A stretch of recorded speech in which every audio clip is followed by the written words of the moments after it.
Hey everybody, it's Jarrett Mitchell here. I was going to be doing my patient presentation on Brian Foster, the Shadow Health patient we had.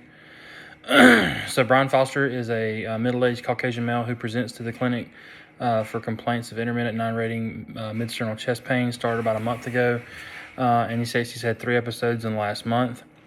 Mr. Foster's pain-free on presentation to the clinic today. And at the worst, he rated his pain a 5 out of 10, describing it felt like a tight, uncomfortable feeling in the middle of his chest. He said that the agitating factors were the 2 episodes of major physical activity he had, and that relieving factors were rest. He has a past medical history of hypertension, hyperlipidemia, both of which he is treated for and is med compliant with. He is allergic to codeine, denies any surgical history, denies any smoking or illicit drugs, does say that he drinks 2 to 3 alcoholic drinks per week. Father is deceased from colon cancer. Mother has a history of type 2 diabetes and hyperlipidemia. Sister has diabetes and hypertension as well. And his brother died in a car accident. Subjectively, he denies any fever, chills, fatigue, night sweats.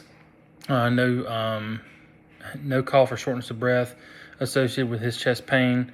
Denies any recent edema, orthopnea, GERD, or any history of heart murmur or palpitations. On exam, he's generally well appearing. Skin's pink, warm, and dry. He does have fine crackles noted in both lower lobes on auscultation, as well as an S3 gallop on cardiac auscultation. His point of maximal impulse is laterally displaced, but is still noted to have a brisk tapping motion. He has a right carotid bruit and thrill noted, which indicates turbulent flow. He has no edema noted in extremities and has not reported any recent weight gain. Given his clinical and subjective findings, I am concerned he could be experiencing unstable angina. Given the intermittent frequency and quick resolution of his chest pain. Another suspicion is that he may have early onset left-sided heart failure, given that he has the S3 sound, which is common with heart failure. And he also could possibly have some bilateral lower lobe edema, given the crackles on his pulmonary auscultation.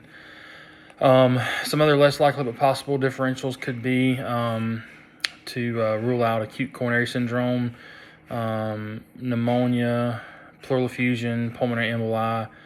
Although those are lower suspect on the list of differentials. I would obtain an EKG to rule out a acute STEMI or other EKG changes and compare them to his last one that he had. I would also get a chest x-ray to evaluate for the pneumonia and pulmonary edema and possible effusions. If he had any effusions, we could set up thoracentesis to get those effusions removed. As far as labs go, basic lab work, CBC, cardiac enzymes, a BNP to evaluate fluid status, complete metabolic panel to exclude any electrolyte abnormalities. Cardiac enzymes would exclude NSTEMI, and also looking for infection with the CBC and stuff like that. I'd get an echo to evaluate his cardiac function and ejection fraction, and also evaluate for any valvular incompetence that could be causing the S3 sound. And also recommend him to do a cardiac consultation for possible stress test and heart cath. I would add a daily aspirin to his regimen, and have him do daily weights as well, and to go to the emergency department if he was having any other episodes of shortness of breath or chest pain. So that's my presentation on Brian Foster, and thank you very much.